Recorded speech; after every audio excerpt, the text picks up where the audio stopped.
Like I see numerous students who talk with me like how they went through a phase like of depression.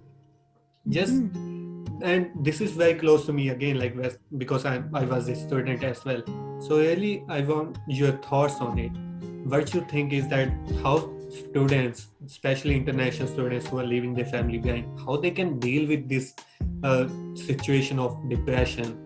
Is there any signs like they just don't get into it, or if they are into it, how they can pull themselves back into out of the depression? There's an element of it that is understandable. When we're leaving our home, it's one thing, but to be leaving your country to come to a completely new country, there's a huge adjustment period there. There's a huge unknown. There's a loneliness in it. Hello everyone, welcome back to another episode of Conversation with Harpreet. My name is Harpreet Singh. And listen guys, today's episode is really gonna be very valuable and informative because see, like if you have ever find yourself into a situation like where you are dealing with your mental health, or you know someone who went through that situation in the past or currently going from like dealing with their mental health, dealing with their mental illness, this episode is for you guys. I have a very special guest joining in today. She is the founder of Mind Armour. She is the founder of SOS Psychotherapy. So you can say like she has a credibility behind her. Please welcome with me, Sajel Bellon. Welcome to the show, Sejal. Thank you so much for having me. So glad you invited me. No, it's really likewise. Like I'm so much excited for our talk. Like this episode is very different compared to my another YouTube videos because we really are gonna try to dig in more like into serious talk, which is like I feel like very problem issue, especially in today's world. So It like is. You're very right. I know. And before we like start into that, like could you please tell us a little bit more about yourself? Sure. So, Harpreet, it was really important for me to come on today because when you sent your invitation, being part of the South Asian community, we know that we don't talk about this stuff. At least we haven't in the past. And I was really excited about this because I think that we are starting to open up more and more about it. And I think it's really important because I'm of the South Asian community as well and part of it. And I know that when I was a young person going through challenging times, I felt like I had nowhere to go. So, both Mind Armor and SOS Psychotherapy were actually born from personal experiences that we went through as a family. I'm the wife of a first responder, and mental health is at the center of our journey, really, because day in and day out, my spouse sees the worst things of humanity. And how does one process that? So, that sort of was the inspiration between how Mind Armor was born and why SOS was born as well. So I'm just happy to be here and to be of service. No, I'm so happy like you joined us today. Sejal, you really you really said like, and this is true, I couldn't agree more, that we are not talking more and more about mental health, and especially in the South Asian community. Why you feel that like, why is that so? Why we not talking more about it? Well, I think why we haven't in the past was because there's that shame associated with it, that stigma, that if you talk about not being healthy or mentally healthy, that there's something wrong with you, that you're broken, you're deficient in some way, dysfunctional. And we know in the South Asian community that optics matter. So we have to appear strong. We have to appear like everything is fine. We don't want to bring shame upon our family, get people who talk about us in society. So we don't talk about the things that are not okay or not going well in our life. It doesn't matter if we could be going through the worst thing in our life. We have to pretend like everything is fine. And I got to tell you a story. I was invited prior to COVID. I was invited to a society's seniors club community event in the South Asian community. And I was a little skeptical about how my talk or my family's story would be received. And my husband and my children were at the event, and we all shared our experiences from our perspective. My parents were in the audience because I invited them to join. And I was really, honestly, I'll be on, I was afraid as to how it was going to be received and what was going to be said, and whether there was going to be shame or backlash on my parents because I'm so open and candid about what I do. And you know what? It was the most amazing experience. So we had a room full of seniors, a room full of people our parents' age, from a time when, again, they never were given the freedom or option to talk about the things that they've gone through. And let me tell you, our parents went through far worse than we ever did. You know, just with being first generation Canadian, like immigrating to Canada, and the struggles and the triumphs that they've actually gone through. They've gone through a lot. And everybody in that room, it was so wonderful because they stood up and they shared that as a senior, as an Indian, that they go through depression. The men especially were so curious as to, what do you do when we feel this way? Who do you talk to? How do you even talk about it? What are the words to describe what it is that I'm going through? It was absolutely beautiful. So that's when I knew that there's change happening. That's when I knew that our community is ready to start talking about the realities of what it is to be human and to share in that humanness. It's not about being broken. It's not about being that there's something wrong with you or that there's an illness, right? Like when we talk about mental health, just think about it. When you say mental health, all of a sudden everyone thinks we're going to talk about something negative. Why? Because we're worried about mental health or talking about mental health or wanting to take care of our mental health doesn't mean that there's illness. It means that it could mean that we're being proactive. It could mean that we're worried about mental fitness, mental strength, resilience, all the good things too. But for some reason, when we just mention mental health, everyone just thinks it's like, oh, it's some stigma. Right? And it's not. Mental health is no different than your physical health. But in your own words, like how you then define clearly to someone, like what is the mental health, and is there like any stages to it? Mental health, like some low mental health, maybe a medium, like, or is this just a term, mental health? Like you experience mental health on a scale of unhealthy to healthy, right? And that's everyone's journey is the same, or sorry, different. But what I want people to understand is you can move along that scale during different times in your life. So there's times where you're going through difficulty that you'll lean towards this direction. And then there's times in your life where you lean in this direction. And then there's some instances where you might find yourself at the end of the scale towards mental illness. And then there's times in your life where you'll be totally mentally healthy. But what does it take to get to each end? And most of us exist somewhere in that middle where we're bouncing between the two sides.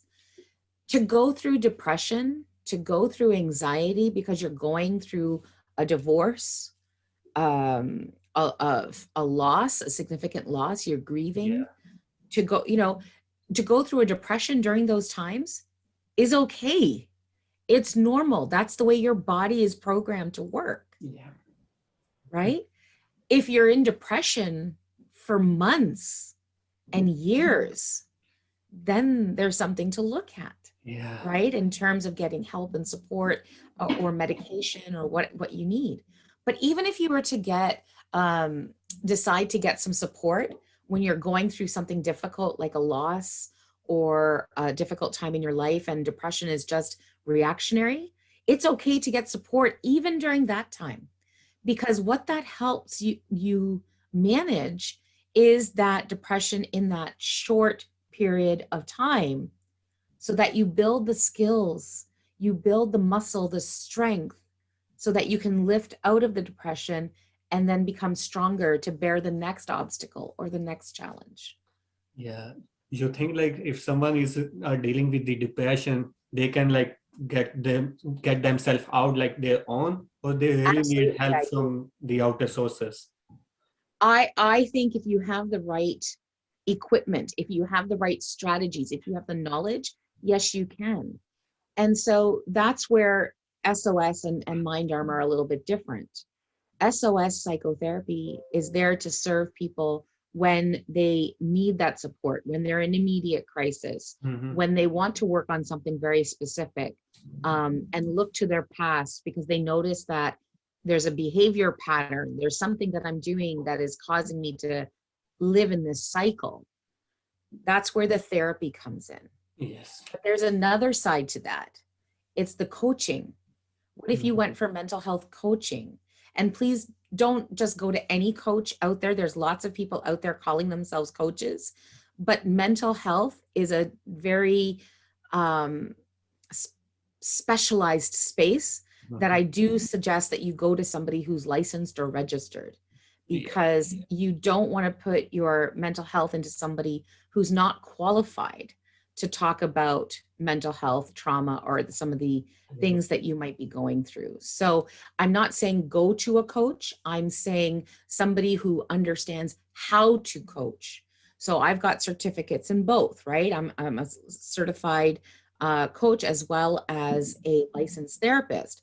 So when I work with somebody, I can work with some of their past patterns, their established behaviors to help them in a therapeutic sense. But I'm also then able to help them move from the present state to a preferred future. Like, how do they want to be stronger, mentally stronger? How do they want to be more mentally resilient? And we start putting those things in place so that they're able to navigate life's obstacles and challenges better. Yeah, and I couldn't agree more. Like if you are going to someone and sharing your vulnerability, because in other words, you're sharing your past self, you're sharing your experiences. And so if you are sharing your how vulnerable you are, you should go to someone like who is professional in that field. I just couldn't agree more. Absolutely, absolutely. And this pandemic, you know, has turned out so many new entrepreneurs, so many new coaches, people who are talking about mental health and trying to help people that don't have the qualifications. And that's a huge concern, because when we're dealing with somebody who's vulnerable, who's fragile, we can do more harm than good. So it's really important that when you seek support, that you go and actually ask some very specific questions to determine whether that person is the right person for you, to invest your time, to invest your money, and to invest yourself. Because it can be a difficult process, and you want to make sure that you're in the hands of the right person. So if you wanted to, Harpreet, if you wanted to go to the gym and you wanted to work on, you know, getting a six-pack, right? Abs of steel, you would go to somebody who knows what they're talking about. Yes. Right? You would go to somebody who knows how to isolate those muscles, someone who knows how to tone, train, and strengthen those muscles. You wouldn't go to a shoulder guy. Yeah. Right? And you would go to somebody who's certified, somebody who's got that credibility. So the same is with your mental health. You would go to somebody who's a professional, who spends years training and understanding, who has that experience. And you got to make sure that they're not only about qualifications, but that you're comfortable. Yeah. Because if you're not comfortable, you're not going to open up. So you want to know, the number one thing for me is that you're going to be comfortable to start to open up about yourself. So is there a good energy between you two? Is there a rapport? Is there a connection? That's huge. Yes. And Sejal, like whenever I feel like whenever I talk about mental health, now I know like there's so many factors that can affect your mental health, like loss of someone special or loss of pet, loss of job. But maybe like because I'm in the workplace as well, I feel like many of roots is from the workplace as well. Like what you think if someone is feeling like I'm not feeling most or like accomplished in my job, or I'm not feeling satisfied in my workplace. and that's leading to their mental health. How you think like they should deal with that situation if they're not feeling right in their workplace? So, workplace mental health or workplace wellness, um, you know, actually, I'm going to backtrack just a little bit. I don't see mental illness or mental struggles stemming from one thing. Mhm. I see that, we're human beings, we're a system in ourselves, but we also exist in systems, a family system, a Yeah. work system. So what happens is very often our stress isn't just coming from one place. It's usually compounding factors, Right. right? Things that are start to play together that create this energy or this cycle that we either are thriving in or barely surviving in. So when you can identify that majority of your stressors are coming from the workplace, the important thing to look there is what is happening. Is it that I feel like I'm not good enough? Is it that I feel that I'm not being seen or valued? Mm. Is it that, I'm finding the work too hard or high pressured? Am I lacking some training? Or could I benefit from some training? So there's some specific questions that you might want to ask yourself. Yeah. And so when you're feeling that overwhelm, that stress, working with somebody like me might be helpful because I'm trained in asking you the questions that you might not think about. Mhm. So how do you identify so we can get right down to it and then find those solutions that might be helpful for you in that situation? Like, is it a matter of approaching HR? Is it a matter of accessing some company resources to Mhm. get the training or support that you need? Is it that you just need to have a conversation with your direct manager, So it's things like that this is what we talk about in session. This is what we open Yes. up to discover. I ask you questions because I want to have an understanding. Believe it or not, the solutions are, you already know what they are, but you just haven't identified how to bring them up or how they're connected to your problem, Mhm. right? So that's what talking to somebody is about. And when you like talk with your clients, like what are these some of common identifiers you find like in their environment that is negatively impacting their mental health? So I work with a lot of men because I specialize in working with the first responder community. Mhm. So police, fire, paramedic, CEOs, Yeah. high stress leaders, and very sort of successful people who have reached sort of like the top of their Yes. Yeah. career or the top of their game, because the level of pressure is so much more intense. The level of isolation, people to be able to understand what it is they're going through, is different than the majority of the population sometimes. For first responders, it's, we're taking a human being just like you and me, Harpreet, putting on a blue shirt or a fire bunker gear and then sending them out to see the worst people at their worst every day, Yeah. right? There's no protection for their minds. Yeah. And Yeah. Do. so, we know that we're taking regular human beings, lovely human beings that are compassionate and kind, and putting them in the face of trauma consistently. Well, that's going to take a toll. Yeah. And so, what have I recognized to be a pattern in the workplace? Do you know, it's not the actual trauma. The trauma is one thing. Mm-hmm. The trauma is something that I've seen many overcome naturally with support, with some continued work that they do. It's the what we call moral injury or the sanctuary trauma. Mm-hmm. Really hard and cannot be medicated and cannot be easily taken care of because it's something that happens on a day-to-day level. And what I mean by that Yes. is when someone feels like they are being hurt, betrayed, or traumatized by their own work environment or leaders or Mm. managers. So in the first responder community, unfortunately, one of the patterns that we've seen is that the system in which they do law enforcement, in which they do fire, protection, firefighting, paramedics, the system, the actual departments, the way that they're set up to run may have been effective in the past, although we know that they were effective in doing the job, but they haven't been effective in protecting their people.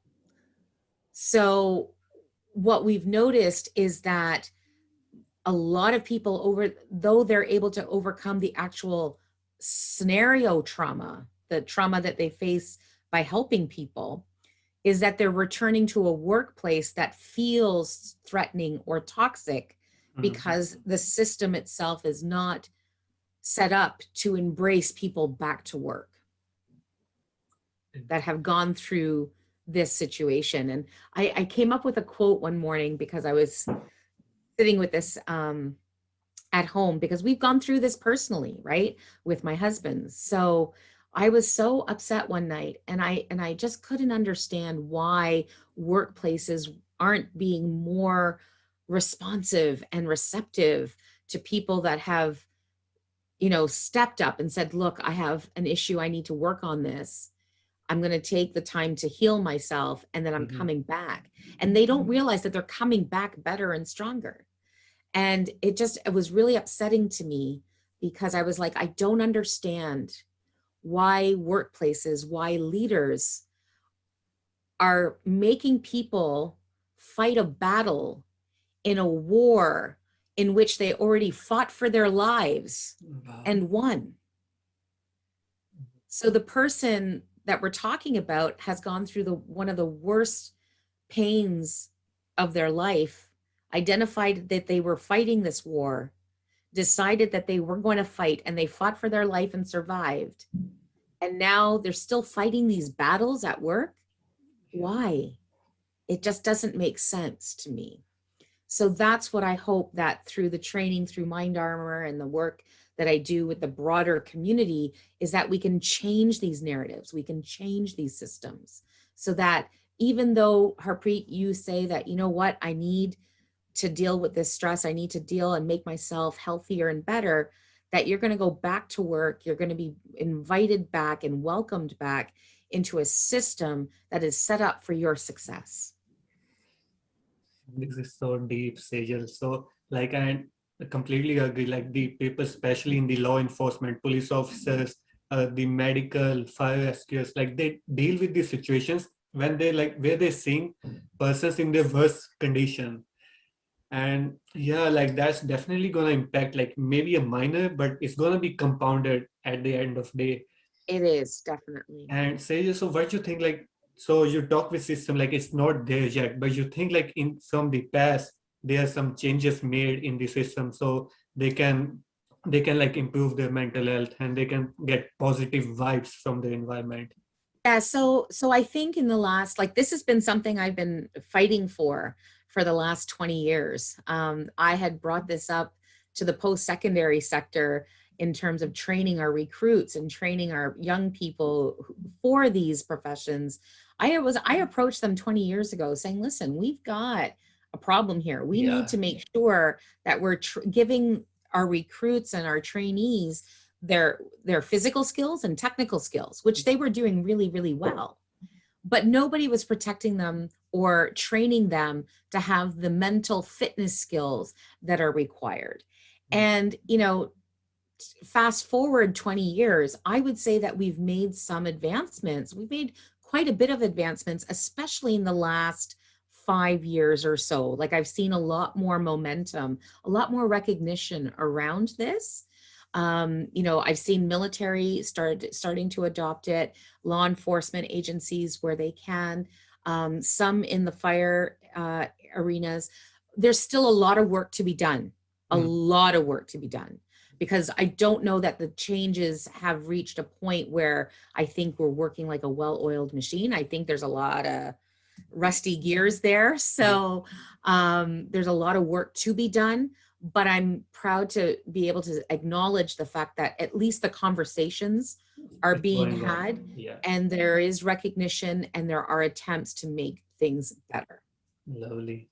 Sejal, you think, like, there's some signs we can catch on? Like, if, let's suppose, like, I work in my workplace, and as a third perspective, is there any signs can I catch from the another employee or my coworkers so I can find out early, like they are dealing with some depression, they are dealing with some stress, mental health?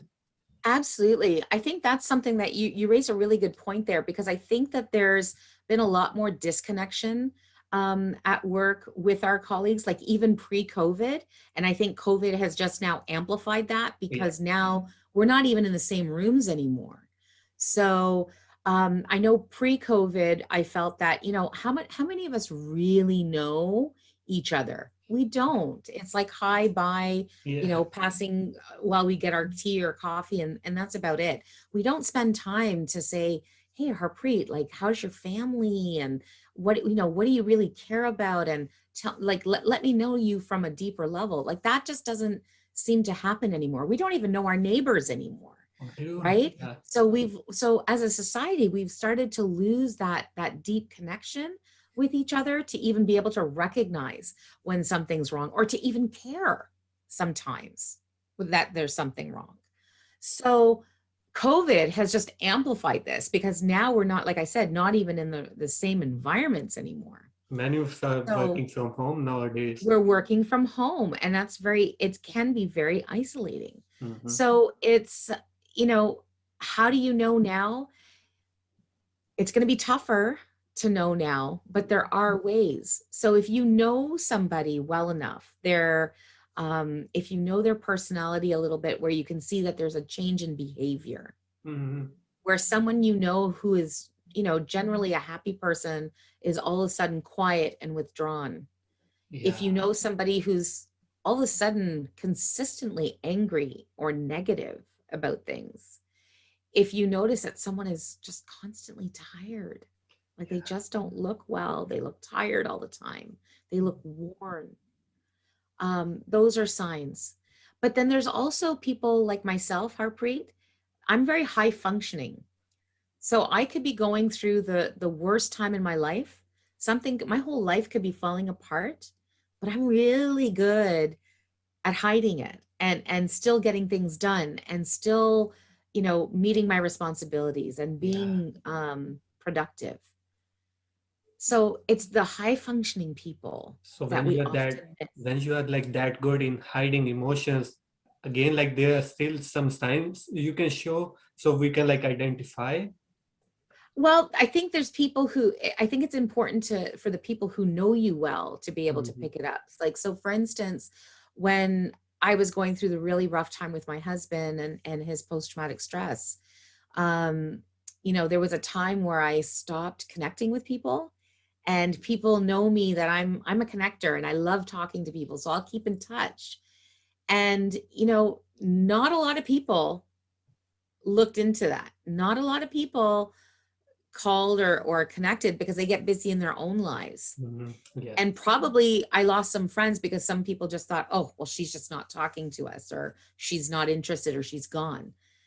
Well, instead they could have been asking, is there something wrong? Because Sejal would usually keep in touch. Sejal would usually, give us a call. We haven't heard from her in weeks. We haven't heard from her in months. What's going on? Yeah. There was one out of all the people that I know, all the people that are my friends, one that said, hey, I haven't heard from you in a long time. Are you okay? Wow. And that one person made a huge difference in my ability to find the motivation to come back. It took just one. So my question to the people out there is, who haven't you heard from? Who is acting a little bit differently than what you'd expect? Mhm. And could you be that one person for them? It's just a matter of a phone call sometimes. And for them, like instead, even like phone calls are the best way, but what are the other ways they can approach to them? Doing something kind, just reminding the person that you're there. I send cards and written letters all the time. I'm old school that way.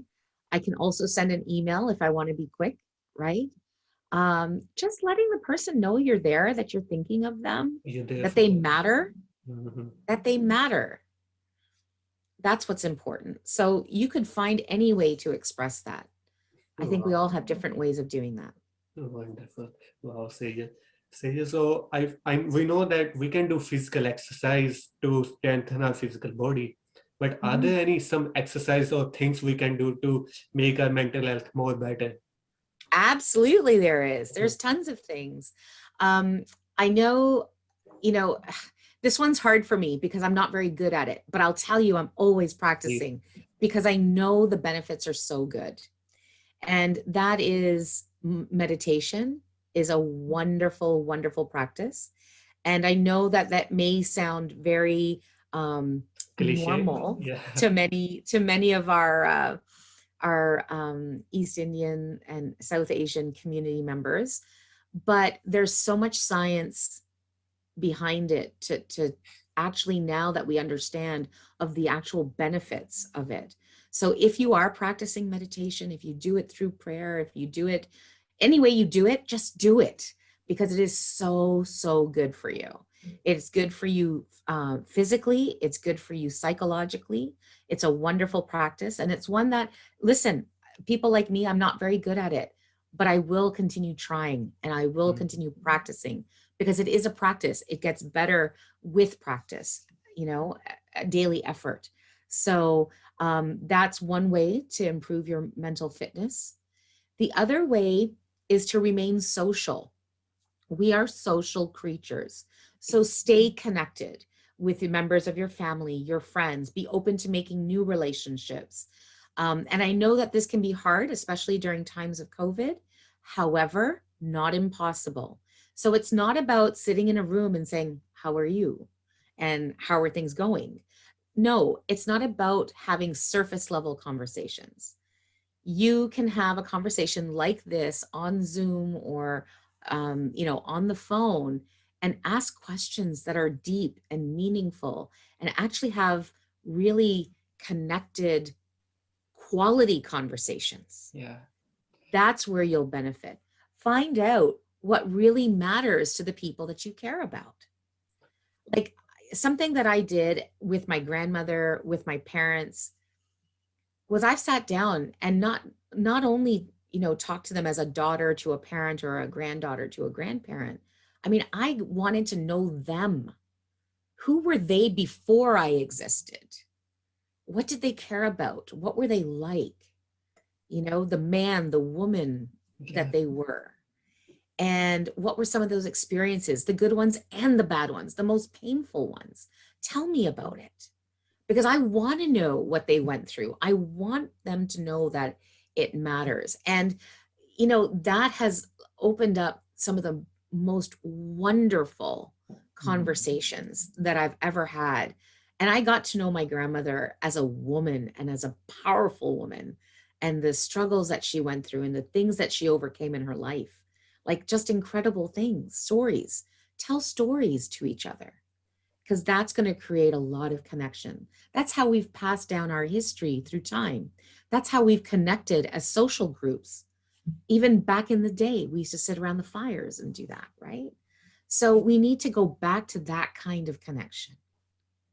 So being social, and the next thing would be to be intentional about your mental health. Recognize that it's a fitness, just like going for a walk every day, getting on the bike every day, going to the gym to work on your physical fitness. Mental fitness is just important. And here's the good news: when you're working on your physical fitness, you are working on your mental fitness Mm. also. So know that that's a great way to be taking care of yourself, right? Yeah. So getting to know yourself is also another great one. So spend time in reflection, Mm. right? There's meditation where we try to empty our minds. And then there's reflection where we really look to analyze ourselves, understand ourselves better. And Because then what's the way to get it yourself into reflection? reflection, a lot of people will use like journaling as a way to do that. Journaling, I do it by thinking. So I, like, if I've said something today or I do something today, later on when I'm by myself, I'm like, oh, where did that come from? What did I mean by that? Why did that matter to me? And I will just kind of break it down because I get to know myself better. Mhm. And then when I get to know myself better, I'm able to be more aware of when there's changes, healthy ones and Mhm. not healthy ones. And then I'm able to take action sooner for the not healthy ones. And that's the key. Like if you're going through a mental health struggle, you want to catch it early so that you can do the things that you need to do to help yourself when it's a smaller issue. Yes. If you just ignore it and tuck it away and stuff it down and pretend it doesn't exist like we've done in our past, it gets bigger and bigger and bigger over time. And then to try and work through it takes longer and it's harder. And in the meantime, we've struggled. Yeah. So why struggle? Choose not to struggle. Choose to get support instead. To Sejal, and again, like when you mentioned like to have a deep conversation, I also feel like when two people start having a deep conversation, share these stories, that's Yeah. the time like when you start getting bond with each other. That's the time like when you start connecting each like very strongly with each other. Absolutely. My dad is a very private person, and he was never taught to express himself emotionally. He was never encouraged to do that. So much of his pain, much of his suffering, and he's in his 70s now, has been all held inside, Mhm. and we always used to ask when we were Wow. younger, like, why is he so angry all the time? Well, who wouldn't be when they're holding everything inside, It's carrying right? so much weight. Yeah. Right.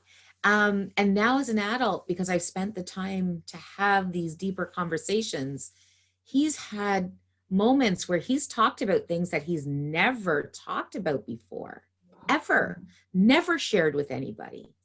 And I think it felt good because he was like, oh, I've never shared this with anyone. And it was almost like a relief for him, a weight off his shoulders.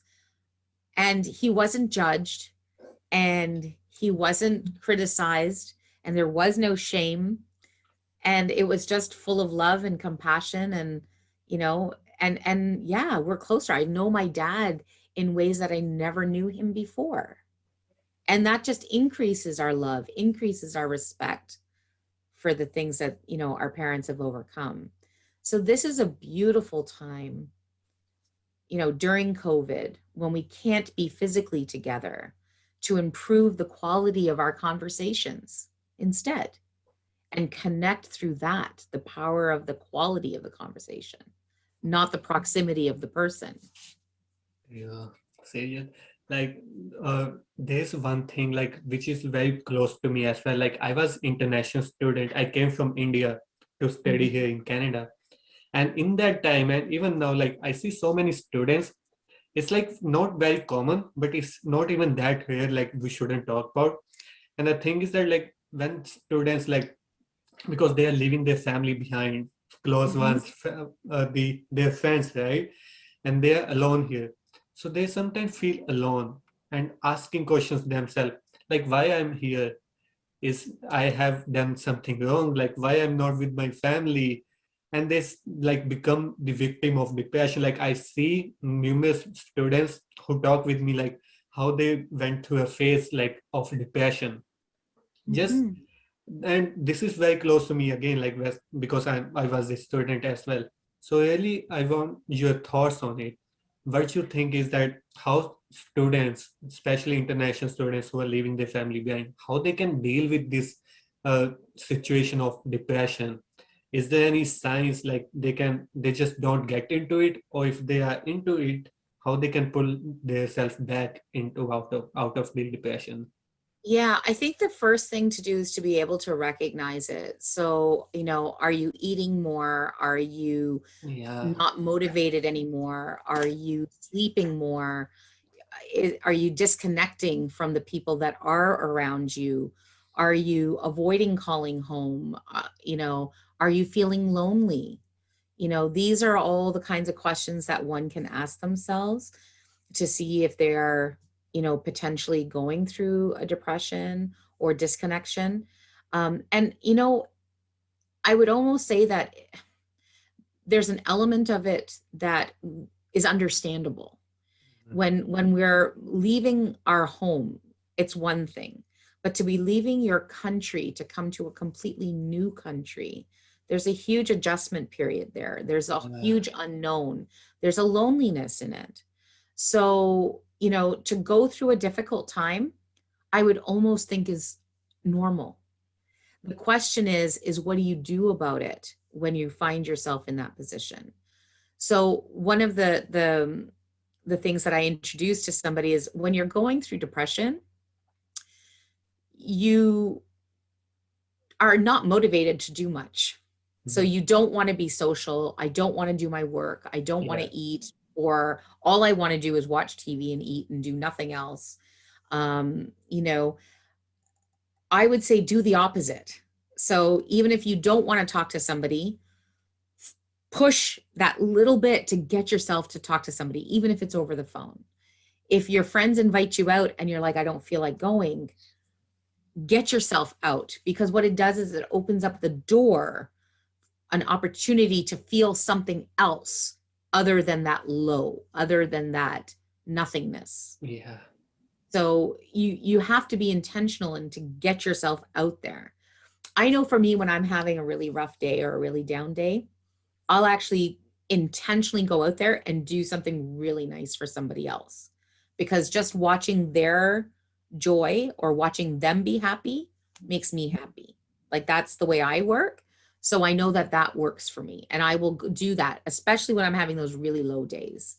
I will go and do that. And that could be as simple as, going through a drive-through, getting a coffee and paying for the next guy. Then I'll drive around and I'll just park myself and look at the kids or whoever I just bought, whatever they bought, and I paid for it. And I just watch them be happy or smile. And it's really nice.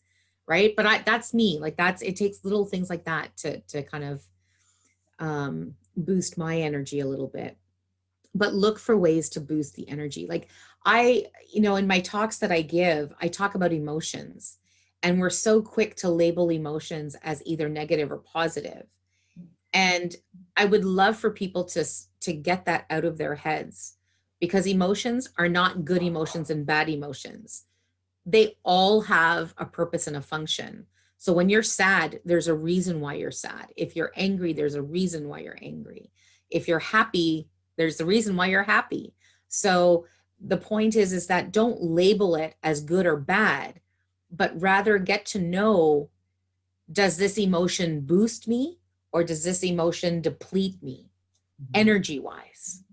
And then when you feel you're having a lot of those emotions that are depleting, make an effort to experience the emotions that renew you instead. And that, by understanding emotions, the power of emotions in that way, you're able to assume a little bit more control. That when I'm feeling sad and angry, and I know those are heavy emotions that tend to deplete my energy, I'm on purpose going to go out there to feel emotions like gratitude or kindness or love, because they make me feel better and they boost my energy. So another thing for me that works is I'm a very physical person. I love to be hugged. So I know when I'm having one of those really draining days, I will go to my children, I will go to my husband, I will even go up to a friend and say, can you just hug me for a bit, or sit next to me or whatever. Like, I like that closeness. So, I know that about myself. So now I'm able to ask for it. Yeah. So get to know yourself, get to know the people that surround you, and then be intentional about feeling more boosting emotions and less depleting emotions. But don't ignore the depleting ones, because again, they do have a purpose and a function, but we don't want to sit in it for long. You can now balance it out with better emotion, like with boosting ones. And Sejal, like, when you find yourself into those heavy emotions, happy, sad, is it like important to identify what are the things making you happy or what are the things making you sad? So maybe like in future when you're feeling sad, like these are some things I can do now, like minor things which can make me happy now. You think like is it important to identify those little tasks? Absolutely. So that's actually one of the exercises that I get people to do is part of the reflecting piece is to note what works for you and what doesn't, because then that becomes your resiliency toolkit. When you're going through something rough, you know exactly what you can do or who you can go to get what you need, right? So during those reflective moments, use your reflection time to get to know yourself better and note what works for you. And you can all do that even today, sitting right here today on a piece of paper. Think about a time when you went through something really rough or tough, when you went through a very challenging time. What was it that really helped you overcome that struggle? Mm-hmm. Who helped you? What did you do?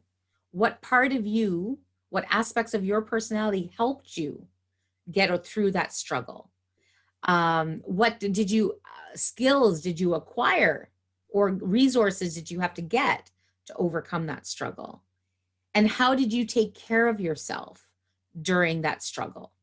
If you note those things down, you will get to know again yourself better based on past experiences and be able to then leverage those for future struggles. Yeah. Without even thinking about it, because you're so aware of what's worked for you. The next step in that exercise would be able to identify what could I have done, or who could I have contacted, or what could I have accessed that would have helped that struggle past that struggle even faster or better. Mm-hmm. Like, what didn't I do? And identifying those, because then if you're conscious of what you could have done more of, you can use it the next time you're going through a struggle. Like some people in international students may not even be aware that there's university resources for them to help them if they're going through a struggle. Maybe they don't even know that there's communities of other international students that are there to be of support. So getting to know the resources and supports around you is very important. And you want to do that when you're not in a struggle, so that when you are, it's easier for you to get, easier for you to access, right? Yeah, Sejal, like thank you so much for like sharing your stories, and I feel like this was a much needed conversation, and I'm so much grateful, that we had this conversation for our community, for our listeners. Thank you so much, Sejal. So, Sejal, like before we end our conversation, what's the best way to reach out to you? Like if someone listening to us, they want to approach you, what's the best way to reach out to you on internet? They can find me at sajelbellon.com, SAJELBELLON.com, or at sospsychotherapy.ca. You can just, all my information is there. You're welcome to find me. If you Google me, you will find a list of different videos and talks that I've given. So those are great resources if you're looking for more information on how to deal with some particular issues. Something in those videos might resonate with you. So I always use those as resources for people.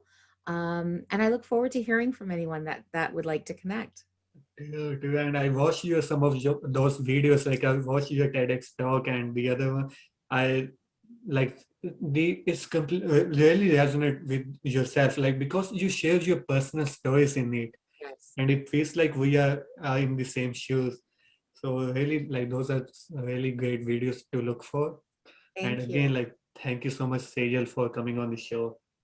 No, Thanks. I greatly appreciate it. And I hope if there's people out there that are looking to connect, that they do so. Business leaders in our community, if you're looking for some support in the workplace, some consulting, some training, things like that. Like this is where change happens. It's through our communities, through our connections. And it's just about asking the right questions and getting the right pieces in place. So I look forward to working with anybody that contacts. Wonderful. Thank you so much, Sejal. Thank you. Thank you.